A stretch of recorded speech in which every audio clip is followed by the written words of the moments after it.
बिस्मिल्लाहिर्रहमानिर्रहीम। अच्छा भाई, हम अपने केमिस्ट्री का लेक्चर नंबर 2 स्टार्ट करने जा रहे हैं। उस लेक्चर का जो नाम है उसमें हम लोग कुछ अपने बेसिक न्यूमेरिकल्स को डिस्कस करेंगे जो बहुत ज़्यादा इंपॉर्टेंट है। पहले चैप्टर है तो हमारा नया नया चैप्टर है, तो उसमें हम लोग थोड़ा बहुत जो है वो अपने ज़रा बेसिक टॉपिक्स को देख लेते हैं। अच्छा भाई, सबसे पहले हम लोग बढ़ते हैं अपने टॉपिक की तरफ, जिसका नाम अभी मैं आपको मेंशन कर देता हूँ। उसको हम लोग कहते हैं वो राइटिंग जो है ना वो ख़राब होगी मेरी, कि मैं प्रॉपर वे में लिख देता हूँ। चलो, एवोगैड्रोस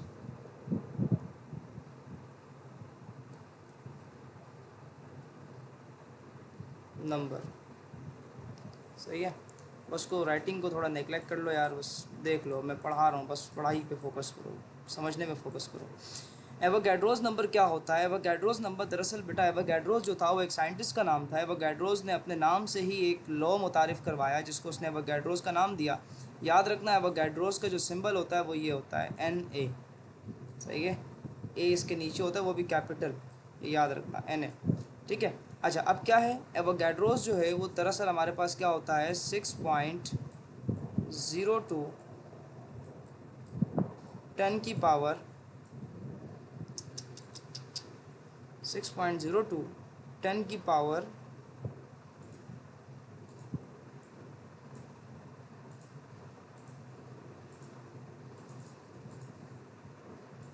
10 की पावर 6.02 10 की पावर 23, ठीक है।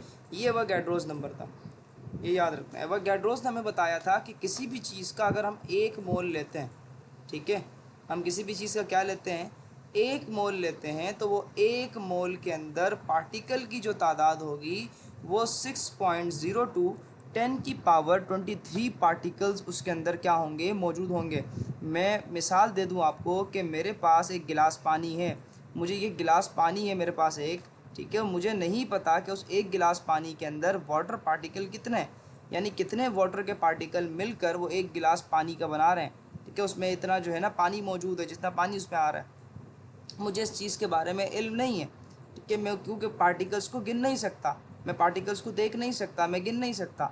जब मैं देख नहीं सकता तो मैं गिन भी उसको नहीं सकता, ठीक है। खैर, तो माइक्रोस्कोपिक होते हैं वो तो आप देख लोगे, बट उनको गिनना इतना आसान नहीं होता, बहुत ज़्यादा होते हैं वो, ठीक है। वो तादाद में बहुत ही ज़्यादा होते हैं, ठीक है। तो उनको गिनना आसान नहीं होता इतना, ठीक है। तो वो एक गिलास पानी, एक मोल से मुराद आप यहाँ पर ले लो, 1 मोल का मतलब होता है एक गिलास, ठीक है। एक गिलास पानी, यानी एक गिलास, अगर मैं पानी की मिसाल दूं आपको, तो एक गिलास पानी के अंदर मेरे पास जो एक गिलास पानी होगा वो जितने पार्टिकल से, जितने जो है वो पानी के ज़र्रात से मिलकर बना हुआ होगा, उसके पार्टिकल्स की जो तादाद होगी, ये गैस हमने लगाया था, वो कितना होगा 6.02 10 की पावर 23। दोबारा से अपनी बात को रिपीट कर रहा हूँ कि एवोगैड्रोस नंबर या एवोगैड्रोस लॉ क्या था। एवोगैड्रोस लॉ ये था कि हमारे पास दरअसल बेटा एक लॉ था।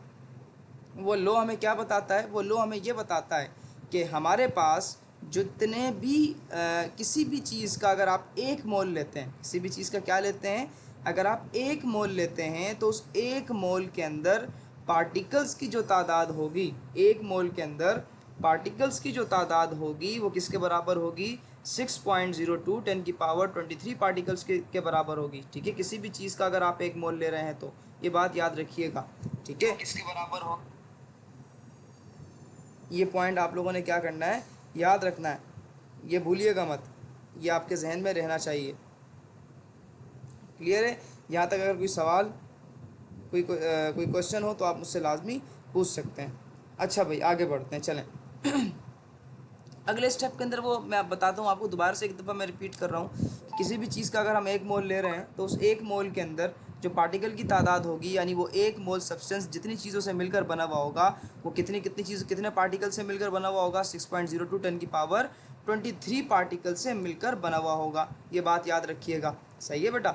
अच्छा, इसके बाद अगर मैं बात करूं, अगर मैं कहूं कि 2 मोल हैं, तो 2 मोल क्या होगा, 6.02 की ये जो ये जो हमारे पास एवोगैड्रोस नंबर है, उसको आप क्या करोगे, 2 से मल्टीप्लाई। अगर मैं कहूँ कि मेरे पास वाटर के मॉलिक्यूल 2 हैं, यानी 2 गिलास पानी के, तो मुझे मालूम करने के उसमें पार्टिकल कितने होंगे 2 गिलास पानी में, तो आप सिंपल 2 को क्या करें, मल्टीप्लाई करवा दें इस नंबर के साथ, तो जो भी आंसर आएगा वो 2 मोल का होगा। तो ये एवोगैड्रोस का बेसिकली मेरे पास क्या था, लिटिल बिट जो था वो मैंने आपको क्या दिया, ओवरव्यू दिया, कॉन्सेप्ट दिया। इसको देने का मकसद क्या था, ताकि आपको हो, आगे जो न्यूमेरिकल करवा रहा हूँ मैं उसमें कोई परेशानी ना हो। ठीक है भाई, चलो करते हैं। जो मैं पढ़ाने जा रहा हूँ वो मैं मॉलिक्यूल्स पढ़ाने जा रहा हूँ। अभी मैं आपको नंबर ऑफ मॉलिक्यूल्स के न्यूमेरिकल करा रहा हूँ, तभी मैंने आपको ये एवोगैड्रोस जो है वो करवा दिया।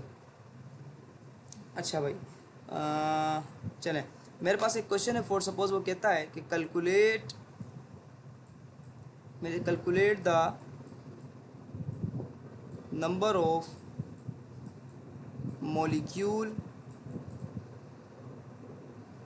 molecule in 15 gram of carbon. For suppose मान लो कि आपके पास एक सवाल आ रहा है,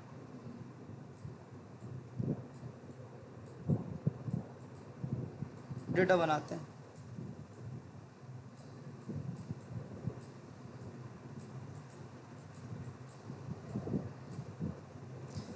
calculate the number of molecule in 15 gram of carbon. सही है भाई। आपके पास एक एलिमेंट है कार्बन, ठीक है। अब वो 15, आपको एक एलिमेंट है आपके पास क्या, कार्बन, ठीक है बेटा।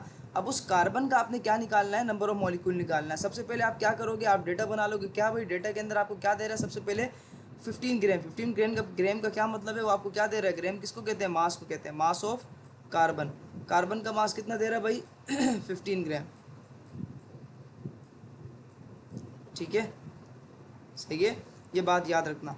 इसके अलावा एटॉमिक मास सिंगल, हमारे पास सिंगल एलिमेंट है ये, ठीक है। तो उसके लिए हम लोग क्या वर्ड इस्तेमाल करते हैं हमेशा, एटॉमिक मास। किसका भाई एटॉमिक मास होगा, एटॉमिक मास ऑफ कार्बन।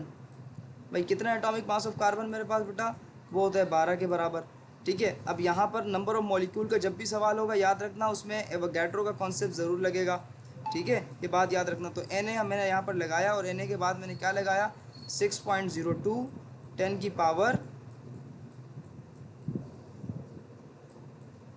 23, ठीक है। और रिक्वायर्ड क्या है, मालूम क्या करना है, आपने मालूम करने हैं नंबर ऑफ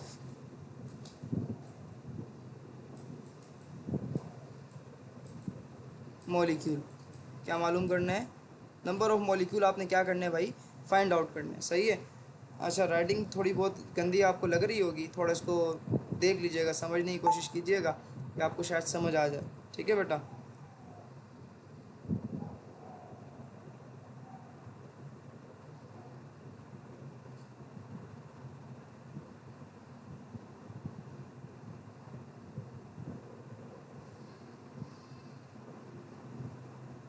अच्छा, अब देख, आप इसको नोट डाउन कर लें, ठीक है। इसको नोट डाउन करें, फिर आगे बढ़ते हैं।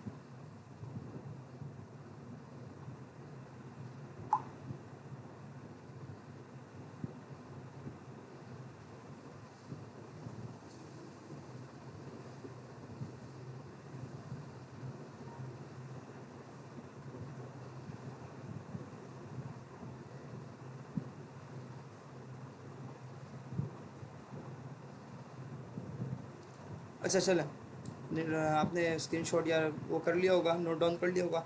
हम ज़रा इसके क्वेश्चन की तरफ बढ़ते हैं। मैं आपको पहले नंबर ऑफ़ मॉलिक्यूल का फार्मूला बता दूं कि नंबर ऑफ़ मॉलिक्यूल का फार्मूला क्या होता है।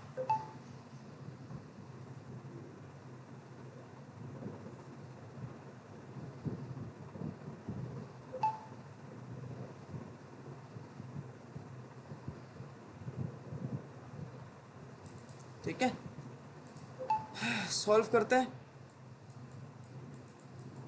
सॉल्व, तो नंबर ऑफ़ मॉलिक्यूल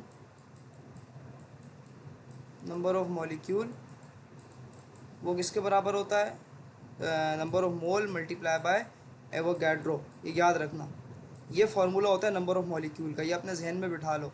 अब सवाल में गौर से देखना बेटा, वो आपको मास दे रहा है, वो आपको नंबर ऑफ़ मोल नहीं दे रहा। वो आपको क्या दे रहा है, वो आपको मास दे रहा है, ठीक है। तो आपने क्या करना है, मोल खुद निकालोगे। मोल कैसे निकालोगे, सिंपल, लास्ट टाइम भी मैंने आपको करना सिखाया था कि मोल हम लोग कैसे निकालते हैं। तो मोल निकालने का सिंपल तरीका, पहले हेडिंग बनाओगे फॉर नंबर ऑफ मोल। आप मोल आपने निकालोगे, n is equal to number of mole कैसे निकलेगा, मास ऑफ, आपको क्या दे रहा था सवाल में, कार्बन, डिवाइडेड बाय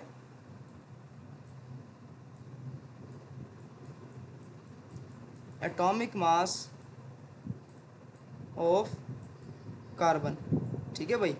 तो आपने क्या किया, सिंपल मास क्या था कार्बन का, दे रहा था आपको 15, इसको डिवाइड करवा दो किसके साथ, 12 के साथ, ठीक है। 15 को डिवाइड करवाओ 12 के साथ, तो आपके पास क्या आ जाएगा, नंबर ऑफ मोल्स सिंपल क्या हो जाएंगे, आ जाएंगे, ठीक है। आपके पास नंबर ऑफ मोल्स सिंपल आ जाएंगे। तो आपने 15 को डिवाइड करवा दिया 12 के साथ, तो आपके पास आंसर आ जाएगा बेटा 1.25। ये सिंपल आपके पास क्या आया है अभी, नंबर ऑफ मोल आया, ठीक है। अब आप क्या करोगे, सिंपल क्या निकालना है, अब हमारे पास लास्ट स्टेप है हमारा नंबर ऑफ मॉलिक्यूल। अब आपने क्या करना है, नंबर ऑफ मॉलिक्यूल निकालना है। तो नंबर ऑफ मॉलिक्यूल निकालने के लिए हम लोग क्या करेंगे, इसी फॉर्मूले का यूज़ करेंगे ऊपर। तो आपको नंबर ऑफ मोल दे रहा है, सिंपल नंबर ऑफ मोल क्या दे रहा है बेटा आपको, 1.25। इसको सिंपल किससे मल्टीप्लाई करवा दो आप, एवोगैड्रोस के साथ मल्टीप्लाई करवा दो। एवोगैड्रोस क्या है, एन ए की वैल्यू क्या दे रहा है वो आपको, 6.02 10 की पावर 23, सही है। अब इन दोनों को मल्टीप्लाई करवाओ, जो भी आंसर आएगा आपके पास वो आपके पास क्या कहलाएगा, नंबर ऑफ मॉलिक्यूल। अब मेरे पास कैलकुलेटर तो इस वक्त है नहीं यहाँ पर कि मैं इसको आपको पूरा सॉल्व करके दिखाऊं, ठीक है। तो आपने खुद क्या करना है, इसको मल्टीप्लाई करवाना है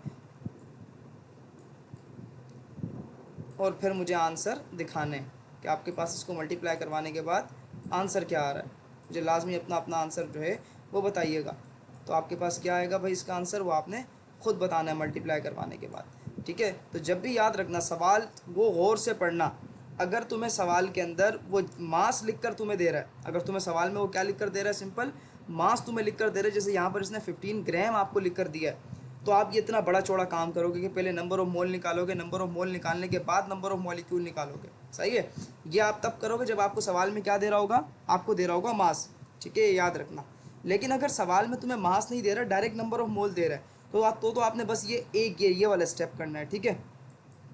तो आपने सिंपल क्या करना है, ये वाला स्टेप करना है, ये जिस डब्बे में जिसको मैं बंद कर रहा हूँ, ये बस ये वाले स्टेप करने हैं बस। ये ऊपर वाला फार्मूला लगेगा, ये वाला स्टेप होगा, क्वेश्चन सॉल्व हो गया, क्योंकि वो आपको सवाल में ऑलरेडी मोल दे रहा है। तो आपको जो भी मोल दे रहा है आप उसको क्या करवा दो, सिंपल एवोगैड्रो नंबर के साथ मल्टीप्लाई करवा दो। तो मल्टीप्लाई करवाने के बाद जो भी आंसर आएगा वो आपके पास क्या कहलाएगा, नंबर ऑफ मॉलिक्यूल कहलाएगा, ठीक है बेटा। थैंक यू सो मच, यहाँ तक रखते हैं, बाकी इंशाल्लाह जो है हम लोग अपनी नेक्स्ट क्लास के अंदर जो है वो पढ़ेंगे। Thank you so much, Allah.